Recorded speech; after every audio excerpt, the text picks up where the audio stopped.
अब मैं अपनी जिले के जिला अध्यक्ष से हमारी सम्मानित जिला अध्यक्ष डॉक्टर मधु सिंह जी से आग्रह करूंगी कि वो हमारी बहनों का मार्गदर्शन करें। कि हमारी निर्मला सीतारमण जी ने जो घोषणाएं की, देश के विकास और लोगों के जीवन बेहतर बनाने के लिए वित्त मंत्री निर्मला सीतारमण ने लगातार 9वीं बार बजट पेश किया। ये एक हमारे देश की बहुत बड़ी उपलब्धि महिला सशक्तिकरण पर है।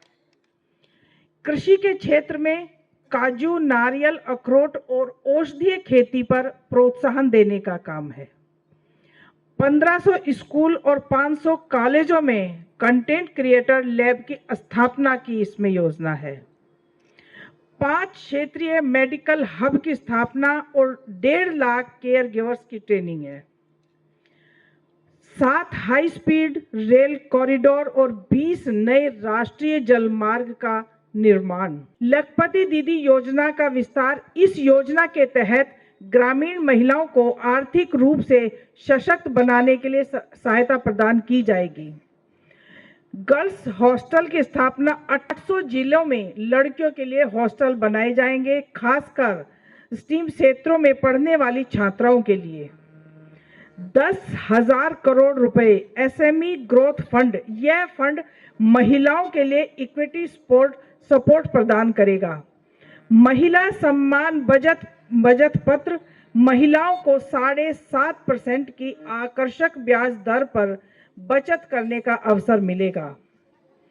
इन योजनाओं का उद्देश्य महिलाओं को आर्थिक रूप से सशक्त बनाना और आत्मनिर्भर बनाना है। मोटी भाषा में आप समझ सकते हैं कि जो समूह के रूप में पहले ही हमारे देश में आदरणीय प्रधानमंत्री नरेंद्र मोदी जी और हमारे प्रदेश के मुख्यमंत्री जी ने इसमें बहुत काम किया है समूह के रूप में। मुख्य आकर्षण महिला कल्याण के लिए 28,000 करोड़ का प्रावधान है। महिला श्रम शक्ति भागीदारी 33.25% से बढ़ाकर 41.5% हुई है। करीब 1.5 करोड़ महिलाएं लखपति दीदी बनी है। आप समझ सकते हैं कि इन चीजों को महिलाओं के लिए कोई सोच भी नहीं सकता था, लेकिन मोदी जी के राज में महिलाओं ने कितनी प्रगति की है, इस बात से आप समझ सकते हैं। 26 और 27 एक बार फिर स्पष्ट करता है कि मोदी सरकार का केंद्र अंत्योदय है, यानी समाज के अंतिम पंक्ति में बैठे व्यक्ति के लिए है। प्रधानमंत्री गरीब कल्याण अन्न योजना 7.25 लाख करोड़ के ऐतिहासिक बजट के साथ 80 करोड़ से अधिक लोगों को मुफ्त अनाज की सुरक्षा हम दे ही रहे हैं। पीएम किसान सम्मान निधि। आज 2014 से पहले आपने नहीं देखा होगा कि कभी किसान सम्मान निधि का कोई प्रावधान देश में हुआ है। माननीय नरेंद्र मोदी जी की जो सरकार है, आम जनमानस की सरकार है और ये एक अंतिम छोर पे बैठे व्यक्ति के बारे में सोचती है हमारी नरेंद्र मोदी की सरकार। तो उन्होंने महिलाओं के लिए अनेकों अनेक बजट पेश किया है, क्योंकि वो हमारे जो मुख्य वक्ता हैं वो बताएंगी। तो लखपति दीदी समूह के माध्यम से महिलाओं को आगे बढ़ाने का काम, अनेकों योजनाएं जो भारतीय जनता पार्टी की सरकार चला रही है उनका लाभ महिलाओं को मिले। और हमारी भारतीय जनता पार्टी की सरकार और भारतीय जनता पार्टी ने हमारी महिलाओं को लिए 33% आरक्षण दे दिया है। कितने परसेंट? 33%। तो उसका भी लाभ हमारी मातृशक्ति को मिलेगा। भारत माता की, भारत माता की, भारत माता की।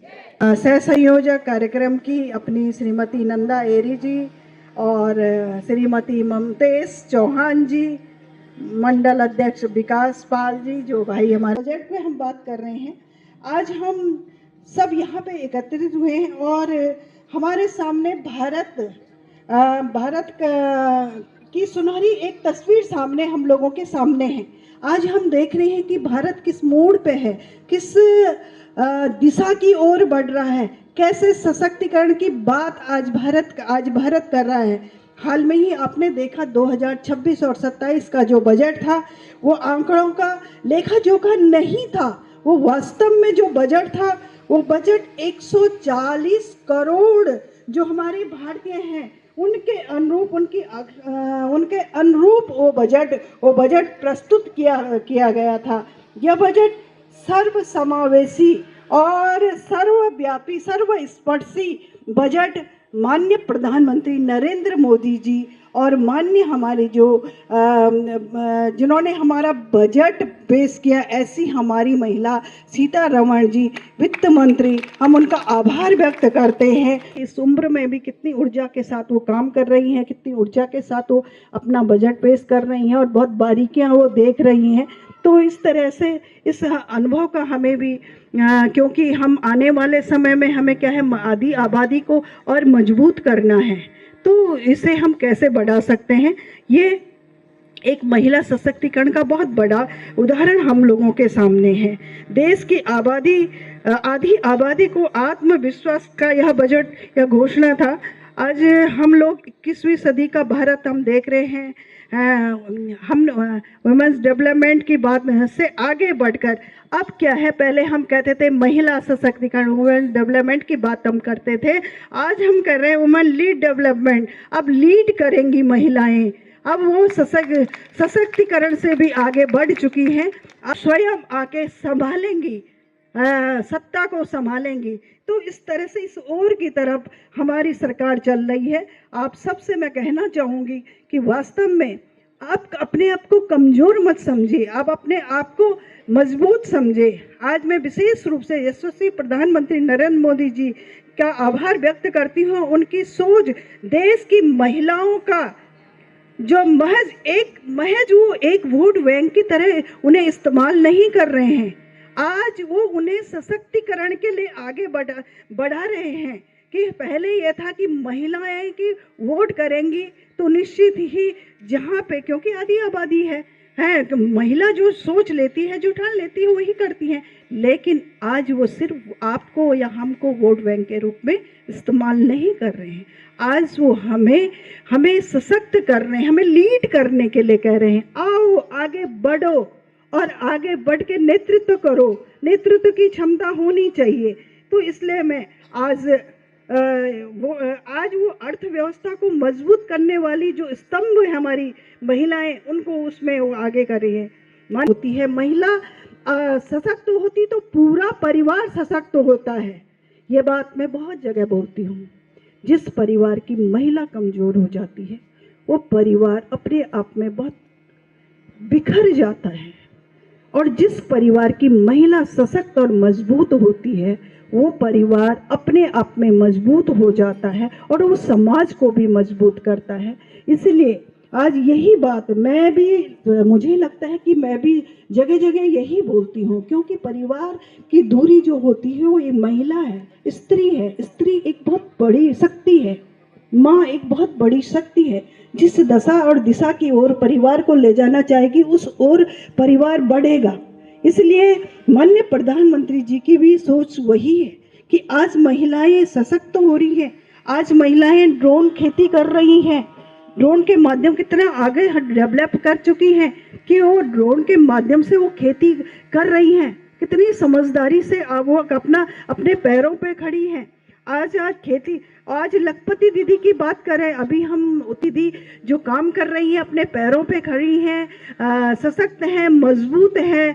आप उनके कार्यों को यहाँ पे उल्लेखित कीजिए। एक और मजबूत हो रही हैं है किस प्रकार से वो बांस या रिंगाल के माध्यम से टोकरियां बना रही हैं और कैसे वो उनका व्यापार कर रही हैं। आज उन्हें हाथ फैलाने की आवश्यकता नहीं है।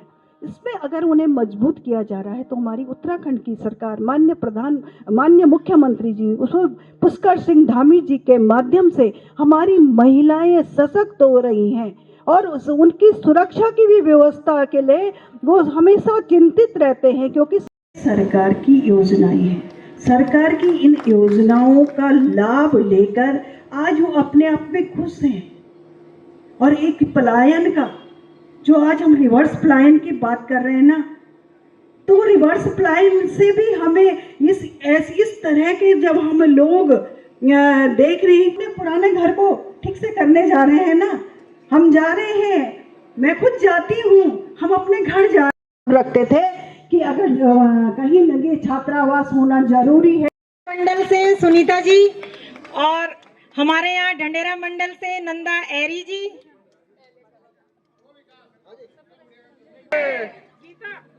महिला मोर्चा जिंदाबाद, महिला मोर्चा जिंदाबाद, भारतीय जनता पार्टी जिंदाबाद, नरेंद्र मोदी जिंदाबाद।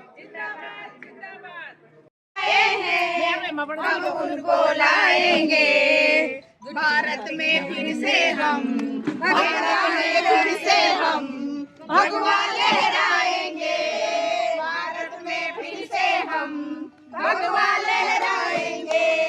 जो राम को लाए हैं हम उनको लाएंगे, भारत में फिर से हम भगवा लहराएंगे। मोदी को फिर से हम भारत में लाएंगे, फिर से हम भारत में लाएंगे। जो राम को लाए हैं हम उनको लाएंगे, जो राम को लाए हैं हम उनको लाएंगे।